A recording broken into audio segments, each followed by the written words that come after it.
Wii has half a soul, almost a soul. Yeah, imported. Well, yes. So some people are asking, It's on the crane why the games on Wii, why is it not on PS3? Let's why go. put all the effort in a Wii game? If you want, we could point you to some good games on 360 and PS3 that are shooters. There's a few of them out there, but there's not a lot on the Wii space, and we really wanted to do something good there. It's challenging to do a Wii game with quality like this. Like a lot of the things that we did with our technology took a lot of work to get them up and running and working right. And if we went and split those resources to the other systems, we wouldn't have been able to give Wii a very good treatment. And be honest with it. I mean, look at what's most of the games when they do cross-platform. The lowest platform, powerhouse-wise, always suffers, and they're gonna, it's just gonna be a chopped-down port, and we never wanted to make that with this. We saw the potential in the Wii, and saw that we can do so much more with it than what people were doing, and we just said, hey, let's put some real effort in this. This is something we could stand apart and do something special for people that want something special on this system. And Wii's cool, man. Why not let Wii gamers have something cool too? Yeah, that's what I was saying. Like, if you look at the Wii this year, outside of Zelda and this, there's not that many high-profile games this year coming out for this. For the Wii, it's like you look at it. I personally feel like the Wii. This is maybe its final year of super relevancy within there, but to have a game like Conduit 2 that you guys are pushing the boundaries of what the system, like you guys are pushing, that box, it's very limited a way you guys can do it. You're pushing the boundaries. Like you could easily go and chop up something and put it, but you're pushing, you're talking about the audio, you pushed everything up from the last one. Okay, we made Conduit 1. Fine, now let's push even more where we go. We have additional resources. Yeah, I mean, he and I are super impressed. We're talking about how amazing this game looks. Thank you. It's like you guys are able to do what other companies, and I don't want to be negative in a term, but they kind of just, it's the Wii. Yeah. Oh, yeah. It's not the graphics machine. No, and for a while it was all about these waggle the Wiimote games, or these like hey, the Wii's for your mom, and it's just going to be these like carnival kind of games. And there's a place for that. And I think it's wonderful that it pulls in new types of gamers, but at the same time, there's a lot of people that the Wii's their only game system, and they don't want to play those games. No. So look at that. And because the question keeps coming up, it's Headbanger headset only, and it doesn't support the Wii Speak. And we go through multiplayer in a bit, show some details and bits and pieces. Right. Do you guys feel that people prefer a character where they can project themselves onto it, or ones with a magnetic personality? Let's say, for example, like Nathan you? Drake. Yes. You want to So, be a like, character I guess on what they're next talking game? about is they're talking about like character development. Yeah. How did you guys go about building a character like Ford that people would want to play as or see as a dynamic character? Yeah, I think definitely with games you want to do like wish fulfillment, and that was something that with the first game I think we did. Ford was interesting and that, but we really wanted to go a bit further with him this time and give him a little bit more of, hey, this is somebody you want to be. At the same time, he's a little bit, he's witty and he's funny, and he's more interesting. Right. It just felt right this time. It just felt he seemed a little bit generic, I think, in the first game. Yeah. Yeah, I think a lot of people felt that way. Yeah, I don't think it was the strong part of the game. Ford was not a strong part in his character and his development in the first game. This game, we really wanted to give him a little bit more spice. Conduit 1 was your first attempt at a first-person shooter? No, well, we'd worked on America's Army, and we had done, we'd done Ghost Recon. Okay. We did a version of that. We did, which technically not first person, but it's a shooter. And then we worked on Call of Duty, the big red one. We did a version of that for GameCube. So I mean, we've done a few things, but this was our first big. Your first big, our thing. This was so the character. I mean, you've improved everything that you've. That's why I say as an independent developer, okay, you had something with Conduit, the original, and you followed suit with it. Too. Like, okay, you could have easily left it, but you like, okay, let's do more. You were talking about the audio, how the audio is improved, how now you can feel the character more. You guys are pushing for that. You know, even the box art. is cooler. I would say that the box art is cooler. You could sell more. Well, I look at the original. In comparison, the box art is the original way box art was cooler kind than of the original lackluster for me. Conduit. The original box art was pretty freaking lame. I didn't like it at all. That was a several month long argument. That definitely it felt like that something we lost. That we lost. It felt like the original box art felt, and people picked up on it. It felt like something like a 32X game or something. It just felt like, I could definitely see the argument for that, though. I love the references to like 80s Mega Man games. Yeah. Wow. It does have that look to it, the feel. And I looked at the box art, and you don't get the game is different than there, which it's a great game, and you couldn't tell from that. But now you've made this. This is like you're going for it's a blockbuster. You're not competing with Black Ops or something, but this is our blockbuster for the Wii. This is our blockbuster. You're coming here, your quality title. You're pushing it as a quality title. You're pushing it as like this is a title to look for. That's why I look at this year. I was looking at things that are coming on the Wii. Like, man, what a kind of lackluster year for the Wii. And then there's this. I can say only this and Zelda that I could really say that's out there for this year. That has to feel good, though. Yeah, because that has to. Being That's a good thing. There's always top 10s in the year. What games we're looking forward to? This is one of the top 10. As an independent game studio, whoa. It feels that's great. Gotta feel great. Cool. It feels it's gotta be phenomenal, very cool. and it helps. It helps us. It helps the team. I mean, we love to hear that, and we want. We just. we owe it to everyone to deliver on that. Yeah.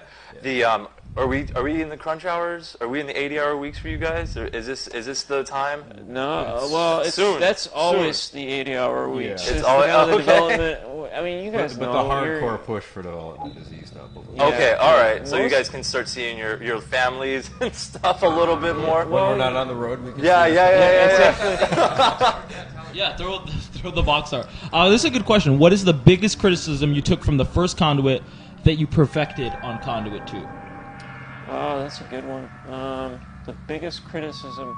Well, the big things we got dinged down were the campaign mode, the story. Oops.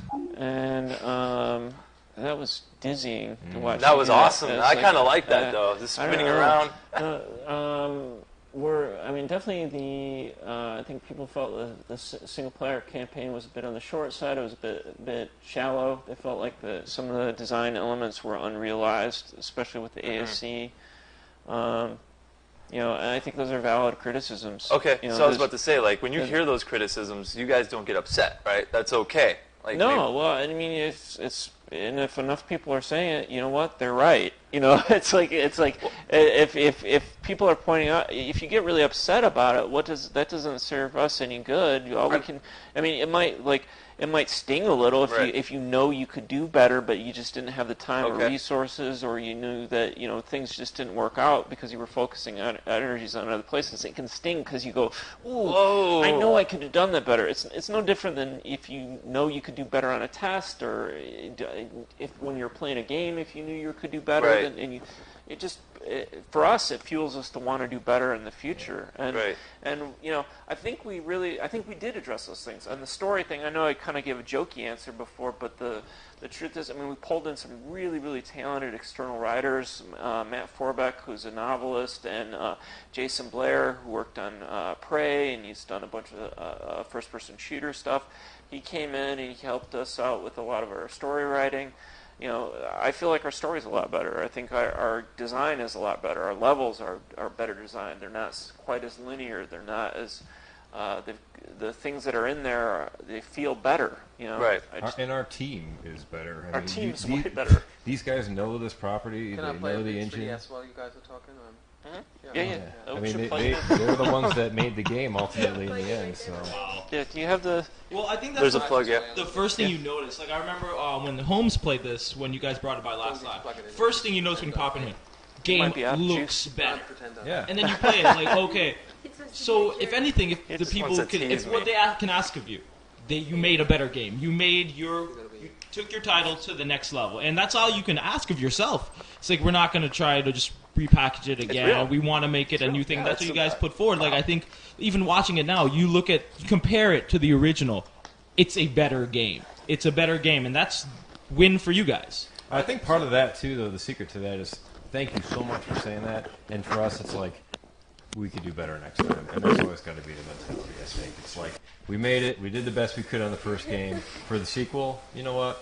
We learned there were things that we just shouldn't do. We're not going to do that kind of thing again. And I think, with Conduit 2, it was just a lot easier to know what to do, what to not do. This is a way better experience this time. So. Sorry, that was just throwing me off. Yeah, it's hard to concentrate with that thing, with that shiny thing over there. I don't know what that shiny thing is. Well, I mean, the reason why I even brought up If like it's ours, we can show whatever we want. not in a negative context, because we understand that we know how much, especially us being in the industry with you guys. I mean, you guys make the games, we cover the games. We know that there's a lot of communication that has to involve. We know the massive amount of work that goes into making these titles, right? And I look back at a game like Dead Rising 2 where, like, why didn't they listen to their community? Yeah. Why didn't they listen to us? We didn't want the bathroom saves. We didn't like the 72-hour save points, Why did they decide to go with that again? And what you guys are saying is that you listen. I don't know why they don't do that sometimes. I've wondered that myself. Like, even as a gamer, I'll play games, and there's obvious things that really kind of bug you about the first game, and the sequel comes up and they do that stuff all over again. You can forgive them the first time. And you're like, why did you change that? That was so awesome from the first game. Balancing, right? I felt that way about the professional wrestling game, SmackDown versus Raw, the new one that came out. They're like, what is this crap? Like, you go back to 09, and that's what we've been the more and more games that we've played on the stream, and we've played a lot of sequels. Dead Rising 2, for exactly. Like, I was a huge fan of the first one, man, and they didn't change anything in the second one. It seems like the same exact game, different 4 years they had to work on it. It's like, come on, like you expect if you're a fan of something, then you expect more. That's why I say you're making a game to bring new people in, and if you're already a fan of Conduit, then you will automatically like this game. You've heightened everything, but you're not trying to make a worse game. Yeah. I mean, surprisingly, people do that. Like the sequel, like what were they thinking? Just like totally. Okay, there we go. Yeah. That is just amazing. I don't really want to. I'm not holding anything important in my hands. Nothing Somebody's got their own. They got their own box art. I want to see. I want to see that box art. Okay, Pico, can you get to the box art? I'm like all over the in the thing. They keep Somebody saying, said they've got their own box art. Oh yes, the box art is incredible. I think I saved it. You guys have to see this. This is incredible. This box art. It came out of nowhere. He said that he worked weeks on it. Here it is, right here. Let's see. You guys will love this box art. I keep hitting the wrong button. That thing messed up my head. Look at the box art that this guy made. That's pretty nice. That's actually really, really, really decent. He came in here a few days ago, saying that he spent like 3 weeks on that. That's super cool. Yeah.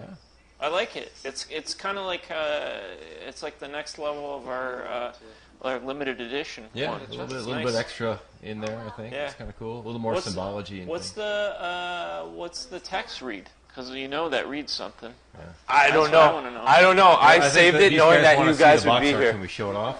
Of course. I'm going to stand up and show off the box art to a degree because I'll have to put it on my camera. And then you can use I don't have the abilities to put links in. Switch in and out. Oh, wow. Uh-oh. Hey, you can switch to different levels on that too. I think there's more than one level of that. We should show some more Conduit too, right? Yeah. This doesn't even exist. What we're doing here. See how quiet this everyone is a phone. This is a phone. There's too much glare. This is the PSP phone that we're using right here. This has nothing to do with everything else. You can just play with the slider and all. There's a few games on there too. But that box art, really. He wanted me to show it to you guys, and it happened. That's awesome. Yeah. Hey, can you turn it off? Still working on it. Yeah. Let me totally turn it off all the way. Yeah, cool. I'll let you know. To be determined. Okay. Yeah. Wow.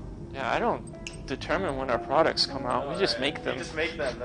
Can it be heard but not seen? Yeah, that would be fine. All right. Yeah, so you're good. All right.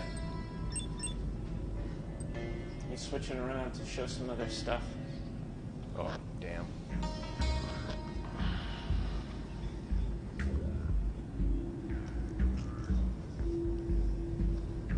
There you go. As we wait, things are being switched up. All right, I'm gonna do some. All right. It's completely off. It's just the audio is heard. So where's the box art? The box art, I'll show it to you right now. The box art's right here. What's the one with the little? Yeah, the little things, that little stuff right here. Yeah, cool. That's it. Yeah, that's the box art. He spent a couple of days on that. We're trying to. That's the idea. So, question: will there be an in-game way to record matches and campaigns? Can you record a match on Wii? Can that happen? That would have to go into a server, wouldn't it? That couldn't go into a hard drive. I don't know that you can record them. I mean, we do a lot of after-action reporting, so you can sort out what happened and where. Right. I don't think we have like any kind of like replay recording kind of thing. So what's inside this 3DS? Is someone asking? It's an amazing game. It's a really. I can say that. Oh, that's a good question. What's my favorite band? Do it. Hey, I got a question for you. Can I ask that question first? Oh yeah. What's like your favorite band? We're on Team Beat with Fabian. We're speaking to Eric Knopfsinger, who was in what movie were you in? Grandma's Boy, right? I was in. Yeah. Yeah. That was your film, right? I also, was in other movies for. So that's your favorite band? I was the guy in Wedding Crashers. I was also Crispin Glover. And you also don't age, right?